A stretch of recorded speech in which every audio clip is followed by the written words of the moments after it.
always fully understand what they're entering into. Just because you're waiting on payments doesn't mean we should have to wait on payments. You can't do that, and you can't bully and you can't intimidate people into driving a particular outcome. The penalties to them are so nominal compared Yeah. to the size of organisation that they are. Today's guest is Richard Austin. So it's lovely to have you here, Richard. Thank you so much for joining us. I'd love to hear a little bit about who you are, what you do in the industry, what your role is. If you could share that with us, please. Yeah, absolutely. So, Richard Austin, I'm the CEO of Omni Fire Engineering, fire engineering, fire protection services, consulting business, head office up in Brisbane, but offices in Sydney and Melbourne as well. I think we're just ticked over 21 years in operation. Still got the two founding shareholders that are, still the owners of Omni, but certainly been around for, quite a few decades. And they had also been in the industry for, I feel, well, I don't want to age them too much, but I think for a couple of decades, at least one or two, maybe prior to the establishment of Omni as well. So it'd be great for people who don't know what fire engineering is, if you could kindly explain what that is to give people a little understanding as well. Yeah, absolutely. So there's two sort of different divisions within our business. You have fire safety engineering. And so if you are a builder, a project manager, an architect, you need to make sure that it's compliant with the NCC. And so fire engineers just make sure that all of the infrastructure that goes in place is in line with what's expected based under, the Australian regulations. And so we work really closely from, sort of the initial concept design phase all the way through to kind of here's the fire engineering report that can be used in order to then go and erect a particular structure. And then what we often do is we'll work with our clients through the construction phase as well, just to make sure that there's any questions that might arise. And whilst it's lovely to have a view on what a building might look like at the very beginning, things change, things evolve, and then we provide ongoing, consulting advice through the entire life cycle of projects. And then the other part of our business, which is fire protection services. So if you were to be in a commercial building now and you look around, you see all the sprinkler head layouts and design. We have a team of people that, are responsible for making sure that all of the, I suppose, the life safety infrastructure that needs to be in place within a particular asset is all in place as per the Building Code of Australia.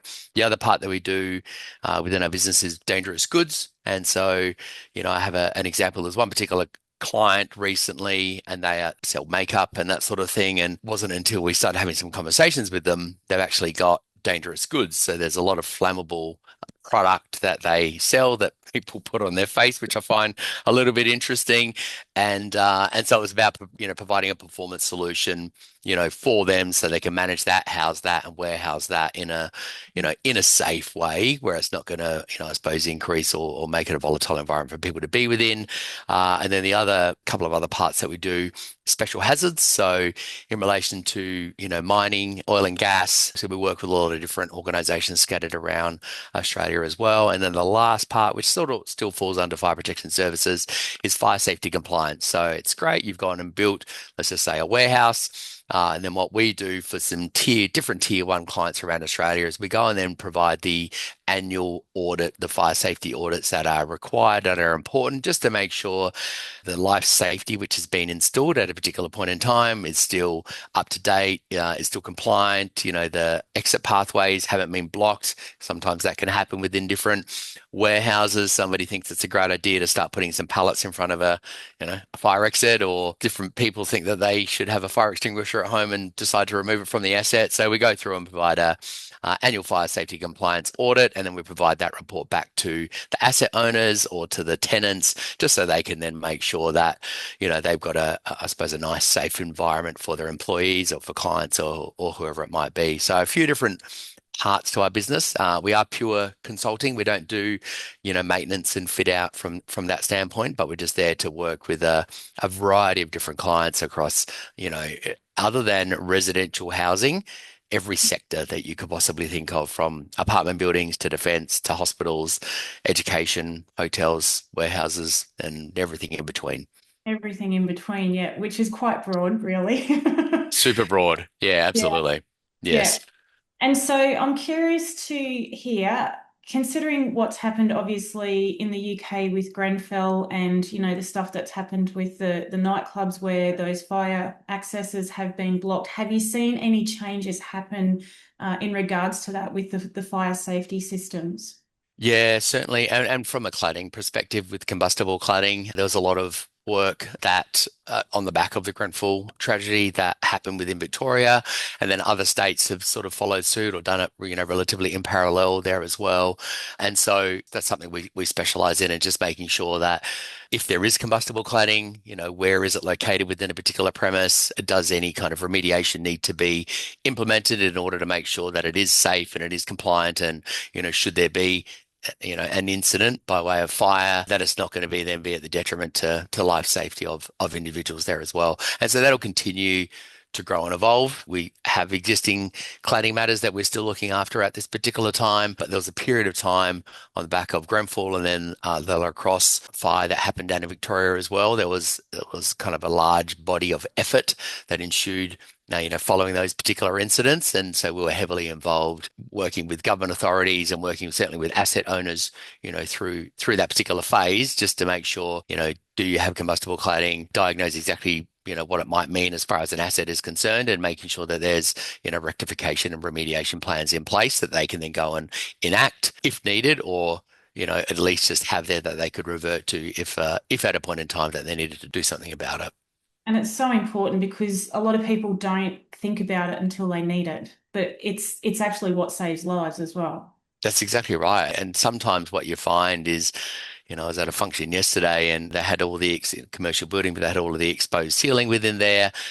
And you can see a lot of different pipe work, and it's Mm. incredibly important. But it's not like you walk into a nice new shiny building and like, oh my goodness, look at the life safety equipment that they got there. It doesn't add kind of that material value. You're not worried about having it until you need to have it. And then it's incredibly important that has what has been implemented compliant is actually going to serve, and is it fit for purpose? And if should something really bad happen, is it going to save lives? Because that's what it's about at the end of the day. And with the maintenance side of it, so for me, it's like facilities management. So it's the same as making sure your air conditioning's working, your electrical equipment is tested and tagged and all that kind of stuff. So what is the kind of routine, just as an awareness, so people know like how that actually works with making sure your sprinkler systems are working? So if there is a fire that breaks out, and I know where I live, like there are just so many house fires that seem to happen. And I heard a story yesterday. It was a rental property, admittedly. It wasn't anything commercial.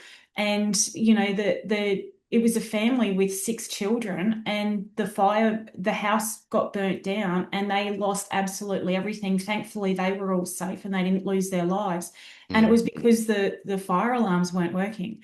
So Yeah, I'd love to okay. understand a little bit more about, from a commercial perspective, with the work that Omni do as well, how critical that is with that maintenance side as well, and how regular that kind of needs to be looked at. Yeah, it's a really important part of our business, and that's where our fire safety compliance team play a really important role. And it's those annual, fire safety compliant checks and audits that they do and complete. We've got particular software that we utilize. So they go around and they'll do a site inspection and they take photos of, all the life safety that's been installed in a particular building, and then make sure that, is it compliant? Is it doing what it's intended to do? Run different tests as well. And then we provide a summary report at the end of that. And we identify where there are either low, medium, high, or critical issues that need to be resolved. Then we pass it over to the facilities manager. We work really closely with the facilities Mm. managers, asset owners, and then we kind of leave it with them. And it's their responsibility to work with your Chubbs and your Wormwoods. And there's a lot of different maintenance, fire maintenance businesses out there that then go and help make sure, all right, we need to actually make some changes to the sprinkler head system which is in place, or we need to go and swap out those fire extinguishers that have been installed because they reach end of life as well. Yeah.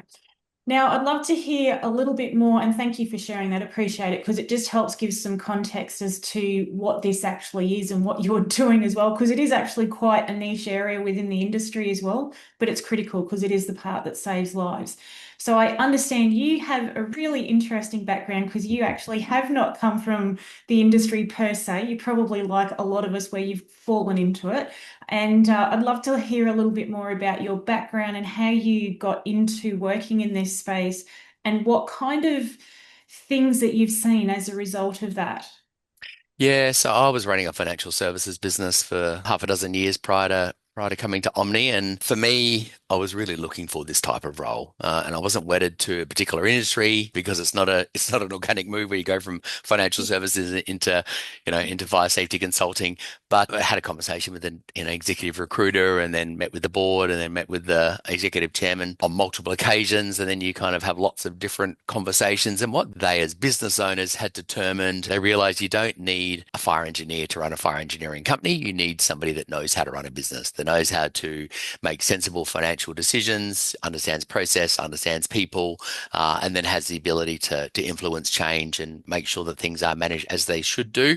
And so I've been really fortunate that the skills that I have developed are transferable. And so whether it's people, it's process, it's managing a P&L, yes, it's unique in every organization, but it's also pretty similar. You've got processes, you've got people, and I'm very focused on making sure that I work with people here that are great subject matter experts in areas that I'm not a specialist in. And so I don't need to be a specialist, but I need to make sure that we create an environment where the technical people, that are really in the engine room and on the front line within our business have the tools, have the equipment, have the training and the guidance in order to be successful and operate well per the guidelines that Omni establishes. So I'm able to transfer over, and that was really great. But then, you come into, so from financial services, and we work with 17 different credit unions around Australia, and credit unions by nature are incredibly conservative. And then you come to the construction sector, and as I've said, it feels like the Wild West compared to, credit Oh, unions and yeah, yeah. financial services. And so a part of it is, you don't have the street cred. I haven't come from the sector, and I haven't kind of done my time and got runs on the board from that angle. But then it's about demonstrating, well, I don't need to be, a fire safety engineer. I don't need to be a fire protection services consultant. But what I can do is enable people to be successful, create the right environment so they feel engaged, because we all choose to come here. No one makes us come to Omni or any other organization. So I take a lot of responsibility to make sure that we create an environment where, on the most part, you feel good about rocking up to Omni every day. You have a good experience. We've got, we give you the tools, the hardware in order to enable you to execute your duties in a successful way. And there was one thing that you just said earlier, which I'd really love to highlight, is that your job is to manage the business, which as a CEO, that's what your responsibility is. And it's not about having the technical knowledge about fire engineering and fire safety engineering and stuff, but to give your people the tools and to lean on them as the experts. Because to me, that's what it's about with being a leader as well, is that you don't need to know everything. And that's why you have the people around you who have that knowledge, and you give them the tools and help them shine so that they can actually excel. Because if they can excel, then that actually helps the business overall and you as a leader as well. So I really just wanted to touch on that because, that's a big piece of what's actually missing in this industry as well, or the Wild West, as you just kindly referred to it, because it absolutely does have a bit of a Wild West feel to it. Yeah, for sure. But it is absolutely identifying and recognizing that there are skilled people and they've got the knowledge, and that's what they're there for. That's what they want, is they want their knowledge to be utilized and tapped into. So I just really want to acknowledge that and credit you for having that thinking as well as a leader. So thank you for doing that. So No, appreciate that. Thank you. And I will just expand on that maybe a little bit. There are three things, and I talk about it with the leadership team here, that we have a responsibility to do every single time. We need to give people the tools which are required to be successful in their role. And that could be hardware, software, systems, processes, whatever whatever is required. Then we need to train them on how to use all of those tools effectively and successfully. And then we need to give them a period of time with which to use all of those tools successfully. And when we have had people that haven't been quite in the ballpark of where they need to be, I literally ask those three questions. Have you executed your duties around these three things? And if the answer is no, I'm like, well, as a leader, you've got some work that you still need to do with this particular person. But if you have done all of these three things and we've given them everything which is required to enable them to be successful, well, then maybe we've got some other challenges that we need to navigate through with that particular person.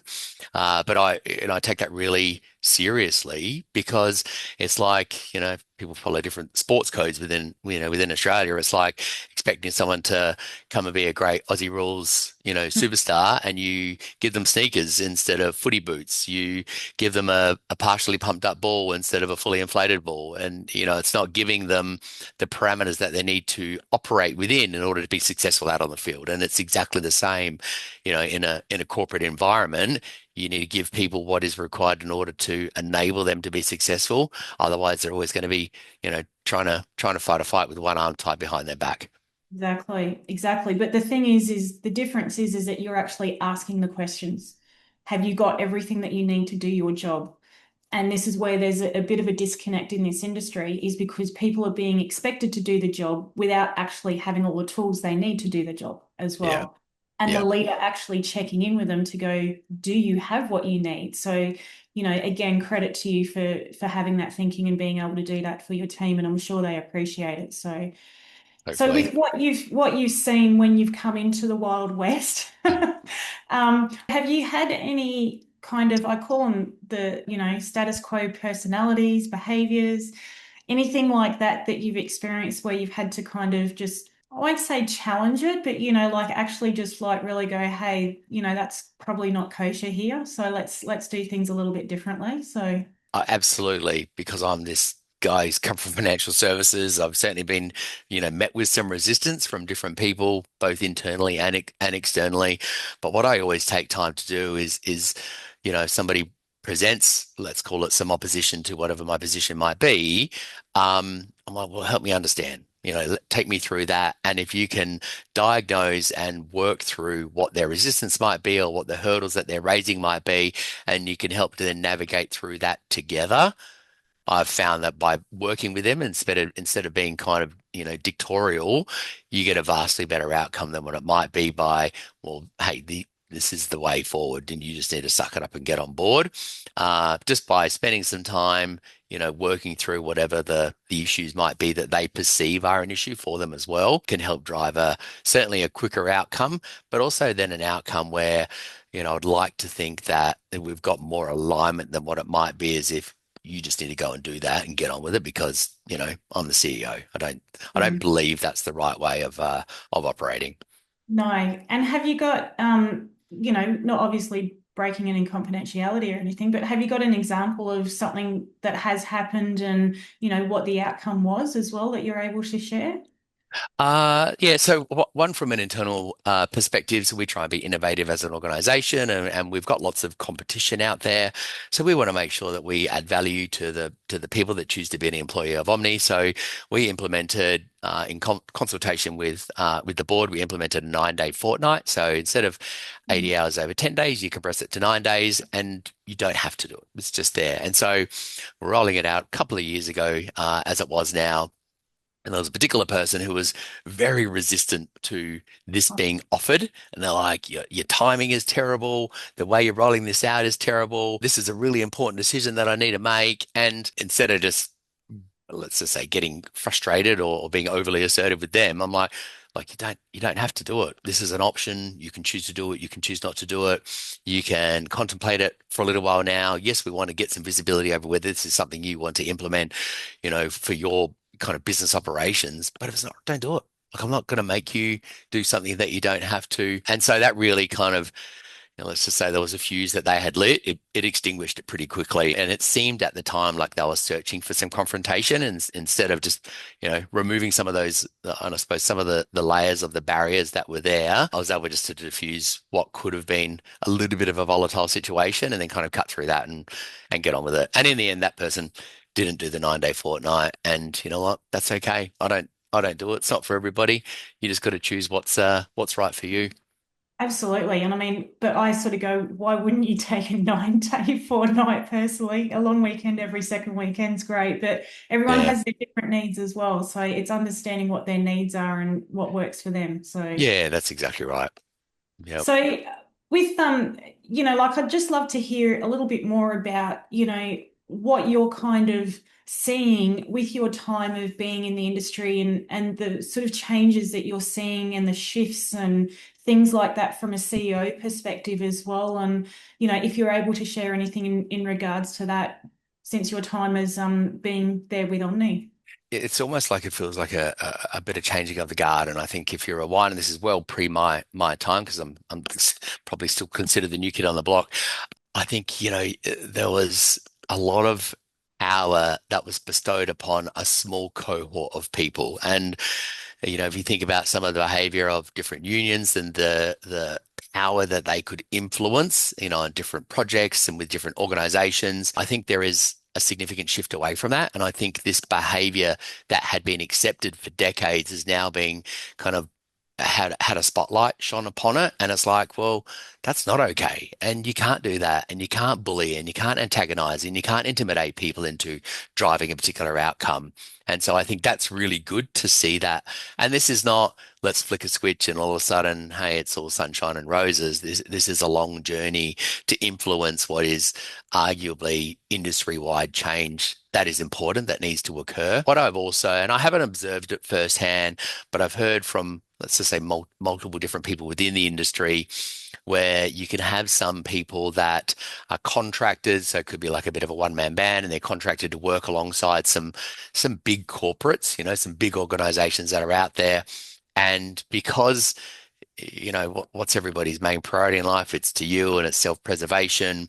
And so what I have heard is that people's acceptance of shortcuts has been the norm, in different scenarios. And so instead of pulling people up and going, well, actually, that's not quite compliant. And what you have done there is not actually right. And so what I've seen and heard about previously is people would roll over on that. People would push it through. People would certify, maybe some buildings and some elements of projects that shouldn't be certified, because what invariably happens, and this is what we've seen also, is the developer or the builder, they'll go and build a particular asset. And then we sometimes work client side there as well. And so, you've got the DLP period. And so what some of our clients have actually said, yeah, well, we've got a certificate from the builder, the developer going, yep, it's all compliant. And then they said, well, actually, we want you to come do a fire safety compliance audit within the DLP period. So yes, that cost them a little bit of money.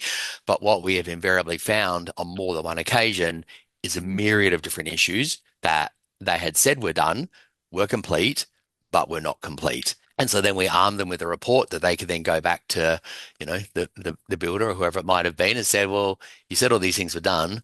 They're not done within the DLP period. You need to fix them. And so, yes, it cost them a few $1,000s out of pocket to go and, run that particular process through us. But literally in one scenario, the hundreds of thousands of dollars that it saved them is, absolutely incredible. What I've also found, some organizations are great and stable and buoyant and make really good commercial decisions. Then you've got others that run pretty close to the wire. And so we've certainly experienced, you go and, depending on the nature of a relationship, we go and provide services or provide consulting advice. And then we go and, hey, here's an invoice, and then it's delayed and then it's slowed. And then if they're running pretty close to the wire, they're like, oh, we're waiting on payment. So you need to wait on payment. It's like, well, from a fire consulting perspective, yes, we are a large organization, but we're also a medium-sized organization compared to some really big corporates out there. And it's like, well, is it fair and reasonable that we should be your bank? Just because Mhm. you're waiting on payments doesn't mean we should have to wait on payments. We've provided services, we've executed on, the terms of our agreement. Why do we now need to sit in a queue, to get paid for work that we've already provided? And so that still comes up. Our finance team and contracts team are really good at chasing them down and being super persistent and following them up and getting people to pay. But there are certainly some businesses out there that I don't think maybe operate as ethically as what I think Mhm. would be appropriate. And this is a big issue in the industry. Like you have a look at what's happened over the last, let's say 6 years, and there's been three major crises really. So we had COVID, the Ukraine war, and now we've got the Iran war, and how that's impacting fuel. So three major things within 6 years, and it's putting that pressure on. And I know there's a lot of focus from the industry about fair contracting terms. There was all the stuff that came out not to 2021, I think it was off the top of my head, about unfair contract terms and one-way clauses and things like that as well. And it's something that's been highlighted. And when you think about how many of the small and medium enterprises that have actually just closed up shop because of these exact issues that they've been put in the queue. They've delivered the services, but they've been put in the queue and they're not getting paid and they can't carry that cash flow overheads. Mm, Because still need to pay bills and pay wages and keep the lights on and, operate a business as well. So yep. in that regards, from your perspective as a CEO responsible for Omni, what would you like to see happen in that space?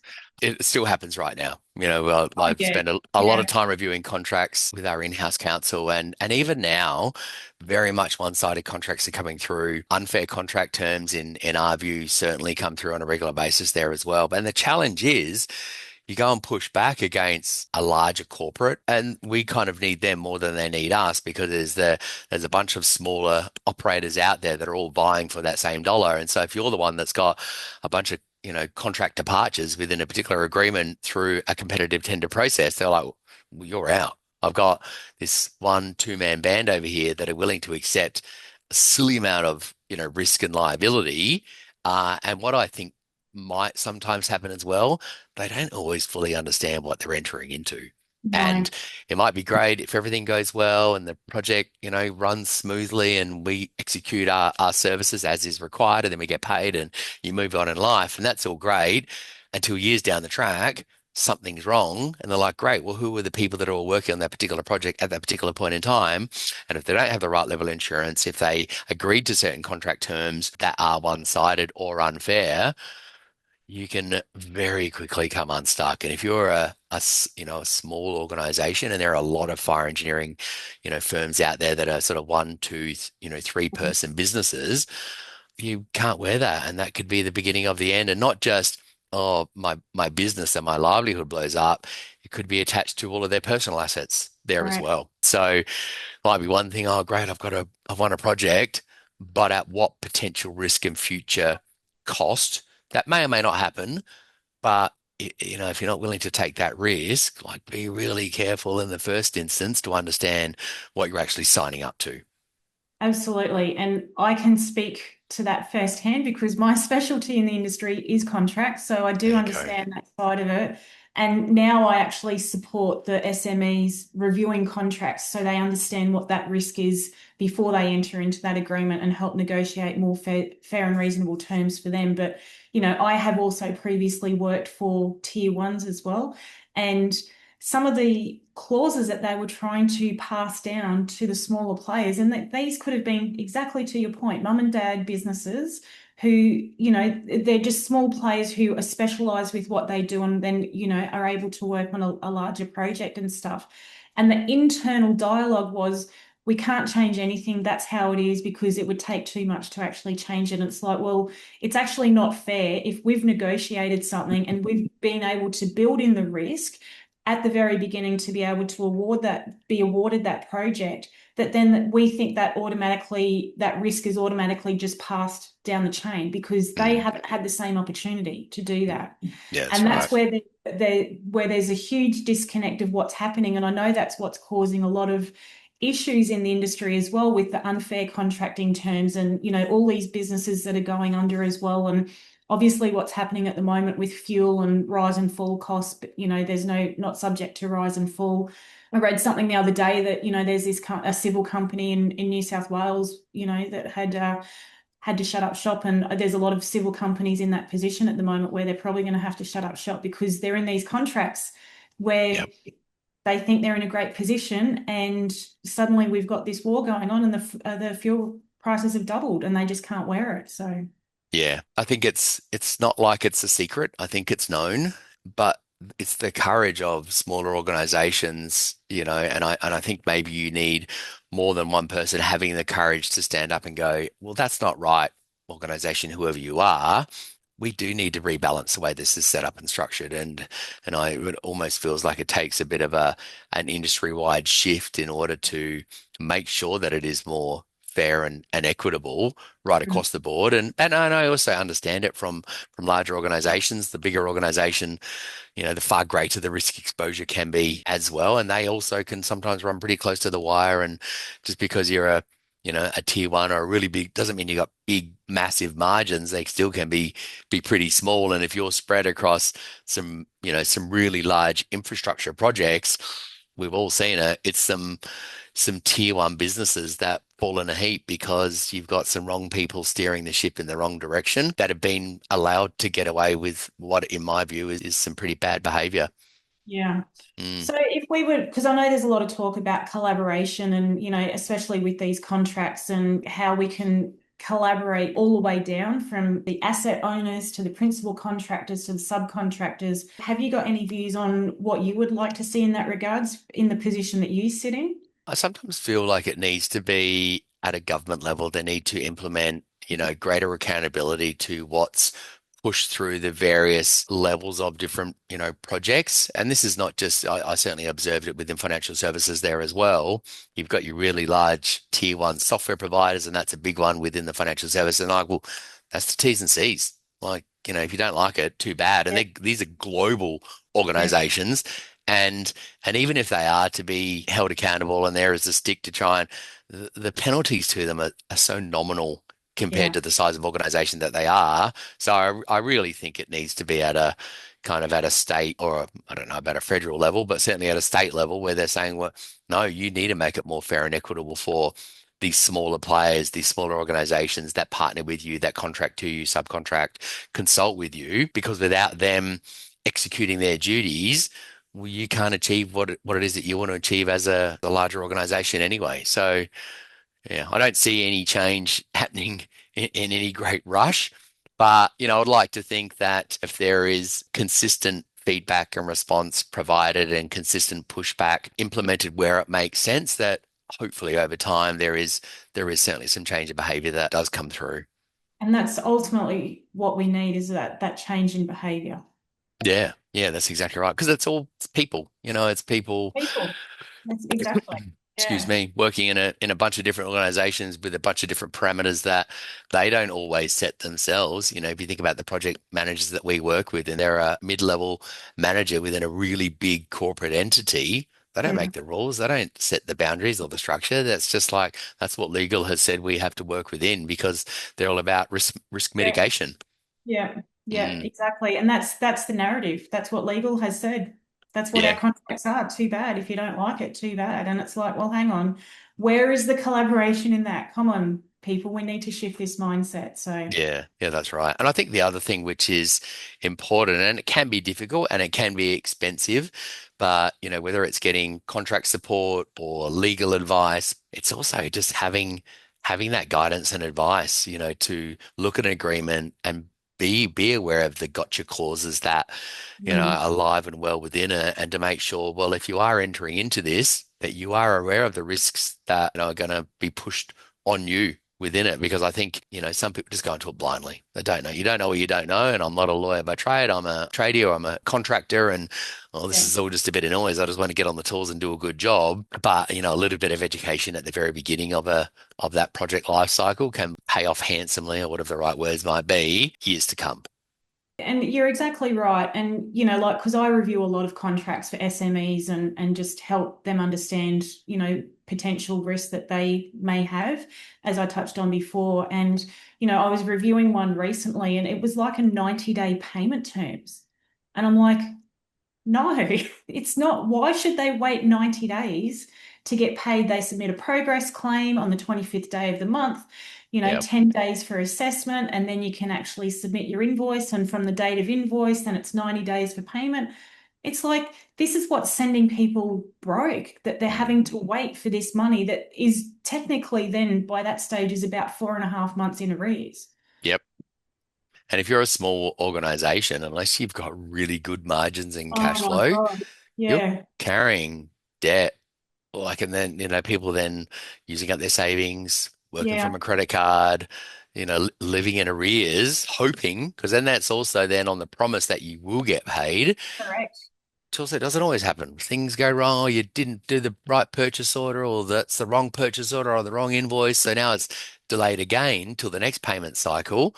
That's a lot of risk and exposure for the smaller organizations that are out there that don't have the cash flow. I've gone from being an employee to, you know what, I'm going to roll the dice and I'm going to go out on my own. And that's always been a goal of mine. And unless you've got a pool of money that you can draw upon in order to make sure that you're sustainable over 3, 6, 12-month period, you can quickly go from the comfort of getting a weekly, a fortnightly, a monthly paycheck to the uncertainty of, oh my goodness, I've got these good contract. Well, I think they're good contracts with some bigger organizations. But if I'm now waiting 3, 4, 5 months to get an invoice paid, and I've got a couple of people that are also on the tools and I'm paying their weekly wages, whether I'm making money or not, it can Mm. quickly put somebody in a really difficult position. And to me, this is where I can see, particularly for small and medium business owners, like where it can actually lead into a lot of these mental health issues as well. That's, prevalent in the industry as well. I mean, we've got double the national average of mental health amongst any other industry, which is just not acceptable. Yeah, And, I think about that. I'm a business owner myself, and I know the stuff and the stress and pressures I have to deal with. But I think about these type of people who are in these situations where they do put everything on the line and that they're responsible for other people's lives as well with employees and the impact of not being paid yeah. because someone else is just like, oh, well, we'll just get around to it when we get around to it. Yeah, and that's something I'm mindful of. We've got Marcello and Pete that own Omni, and whether we have a good month, a bad month, or something in between, we've got relatively fixed expense cost base within the business. And whether we are on track or not on track, they're still got to pay out that money, and if you're an employee and I'm an employee, but I try and be very mindful that, we have a responsibility to them as the business owners that take on an extraordinarily, high amount of risk that we need to make sure that we're right in the ballpark every single time. And it's not just, oh, we've done a bunch of work in a particular month. Oh, and I don't want to upset the client, Mm. so I'll just push out an invoice. I'll just do it next month. It's like he still pays your salary, whether you try and have an uncomfortable conversation with the client or whether you don't. Like they still got to pay your salary. They still got to pay the leases that we have. They still pay for all your hardware and equipment. You go home and you get your paycheck on that regular frequency, but there's a lot of extra pressure that certainly goes to business owners. And it's also they've got kids and you got partners and you got Right. school fees. The list goes on, and not everybody is also equipped in order to manage the pressures that go along with that. To your point around mental health, people might seem like they're all okay on the surface, but what can be happening behind the scenes is this emotional turmoil that they're trying to navigate through, or the books. I don't even want to look at the books because that's all too hard, but it just keeps building, and so I certainly really strongly encourage people when you have issues within a project, you raise issues as early as possible. Kicking them down the road, it doesn't make those issues get smaller. It increases and makes the impact that they have significantly larger. Because if we are responsible for delivering a fire engineering brief or a report or a particular piece of consulting work, and then we're not on track for a myriad of different reasons, things always do go wrong. Um, we might be dealing with a PM, but they're dealing with clients and architects and builders. They're dealing with it's this domino effect, and the quickly you can communicate with them, have a conversation, outline some issues, but also then outline, well, this is what's inhibiting us from achieving what's required right now. But this is our thought on how we can overcome that, and this is the time frame that we can overcome that. I think that's a really important conversation to be having as well. And I say it respectfully, but I certainly see with some people and certainly with, let's just say, some of the younger generation, um, I've sent someone an email. Oh, yeah. I've picked up the phone or I've had a Teams call or a Zoom, whatever it might be. I send them an email. And I'll let them know. And it's like, well, you've got space for what, 20 emails within your front screen, and then all of a sudden they get pushed down. I know what my email box is like. You're getting circa 100 plus a day, and an email doesn't cut it. Did I leave a message? Did I pick up the phone? Did I call them multiple times in order to let them know and then follow up with an email? That's a far better way of communicating some issues that might occur within because no project runs completely smoothly. That's not the Right. world that we all live in. But I think it's really important to, manage expectations, call issues out as early as possible, and make sure that you make them feel comfortable and confident that, well, yes, there are some issues, but here is the pathway forward, and here is the timeline that we're going to resolve whatever those issues might be as well. And that's a big part is that communication. And I know from my experience of handling contracts, you've got to be onto it straight away because the longer you let it go, it's like a cancer. It spreads because then it's everything else. And, if you have forgotten to address that one issue, there's another 50 behind it if you don't sort that one out. And then you've got these 50 to deal with as well, as an Yep. example. But, Mm. that's why you've just got to be onto it, onto it, onto it. And then from a commercial perspective as well, you need to show that you've been trying to address the matter and you've been putting your notices in or whatever that may look like to be Yeah. able to resolve them. Because if you're not doing that, then you can also get time barred as well. And, there's a whole flow on effect of what can happen from a commercial perspective. So, and that's where people can come unstuck very quickly. And it's that the communication is something that's, I find is very much lacking in the industry, like just that open and honest and transparent communication. Hey, we've got a problem. How can we solve it? And people working on it collectively. Yep. Yeah, that's exactly right. And if, to go back to your contracts point before, I've seen multiple times there is very specific wording that if something constitutes a variation and you know about it, you've got a very small window to Correct. communicate, hey, this is actually outside of scope now. We are going to submit a variation if you want us to complete this additional work. But what can sometimes happen is there's scope. It's just a little bit. It's just a little No, bit. And all of no, a sudden, it's all these little one percenters become a pretty significant, variation from what you initially employed to go and good to correct. go and do. But if you leave it too long, if you, it's a little bit here, it's a little bit there, all of a sudden, the horse is bolted and I don't actually have any power to go and, ask for a variation because I've just been doing lots and little bits of extra pieces of work that you're not getting paid to do. And the thing Mm. is, it's for every dollar that you don't or that you're entitled to and you can't get paid for, it takes $10 to recover. So if you've had something that's $100, then the business needs to earn $1,000 to recover that. And then Yeah. if you have all these little bits and pieces, like the cumulative effect of that is what can send a business under. Yeah, yeah, that's exactly right. And I think it's comes back to have that internal courage and fortitude to pick up a phone and have a Mm. conversation, whether it's here's the scope and now it's a variation, or here's the scope, here's the timeline, and there are some delays. Get on the front foot, be proactive. It's all human. We're all human, Yeah. and regardless of whether someone's super senior in a particular business or mid-level or quite junior, they're still people. And if you can be proactively engaging with people and picking up the phone and having a conversation, even if you feel a little bit uncomfortable, um, everybody will be better off for taking that proactive and collaborative approach. Well, I have a saying that if something makes you feel uncomfortable, then you must do it because that's what's actually going to help you grow and Mm. become, another version of you that you probably weren't aware that you had inside of you as well. So, Yeah, it's very true. Yeah, that's mm. exactly right. Yeah. Awesome. Awesome. Well, in closing, Richard, I'd love to hear, have you got some, I always love to ask our guests some words of wisdom or, bits of advice that they could help pass on to help others, with what they might need to do moving forward, and this theme is obviously about courage and stuff like that. So what do you think? We've touched on a lot of what people need to do to be a bit more courageous. What would you like to see, whether that's from an industry perspective or an individual perspective, where people could actually be a lot more courageous in this industry to be able to, call out things and you stand up for things, whatever that may be. What's your thoughts on that? Yeah, a few different parts to that. So there's certainly one where I think it's really important. And for me, I love setting goals and I like setting goals that when I set them, I don't actually necessarily always physically able to go and complete them, but you need to grow and evolve and become a better version of yourself in order to achieve it. I really enjoy that. I get a lot of personal satisfaction out of it. But I also think it's really important to get coaches, get mentors. There is a lot of people with a lot of experience out there that are happy to guide you, coach you, mentor you, whoever you might be. But it takes the courage to stick your hand up in the first place and go, hey, I would like some guidance. We're not necessarily trailblazing, walking down these unbeaten pathways. A lot of the pathways we're all navigating. There are hundreds of thousands, if not millions of people that have navigated through them previously.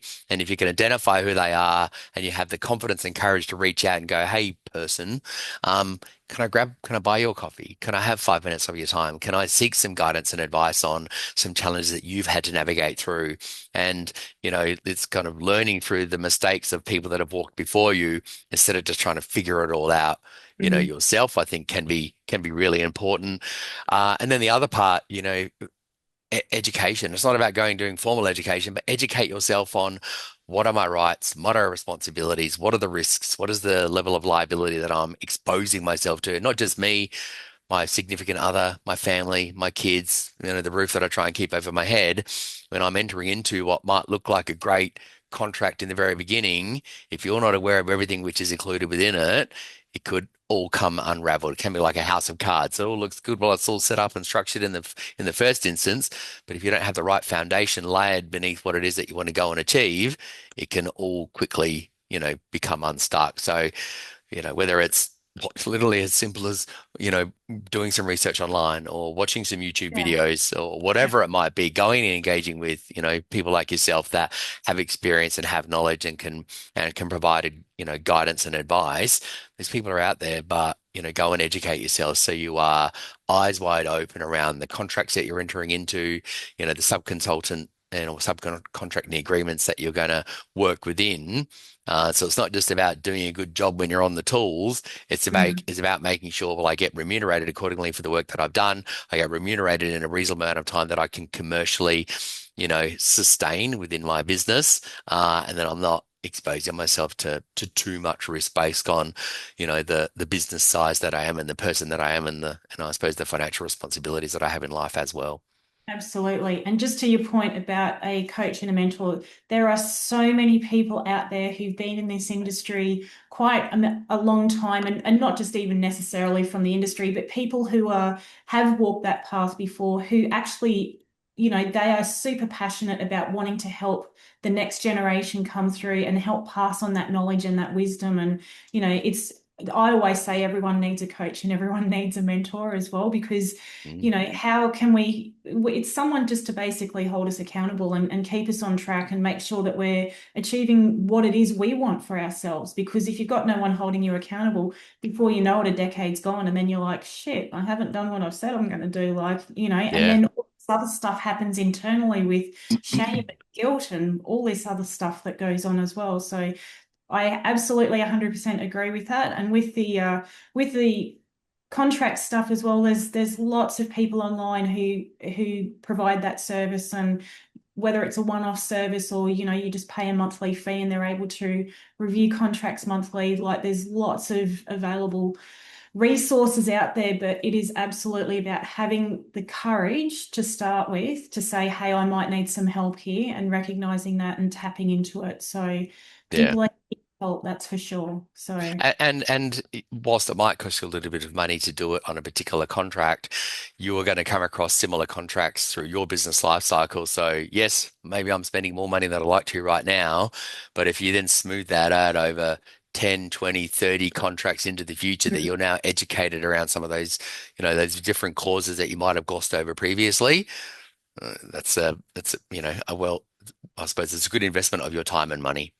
yeah, and if it's, let's say hypothetically, if it's $1,000 to have a contract reviewed, and I'm not saying this is what it is, I'm just using a figure, but let's say it's Yep. $1,000 to have a contract reviewed, and it can help you get better payment terms, understand what your variations are, revise your scope, understand what your liabilities are, what your risks are, and that saves you $100,000.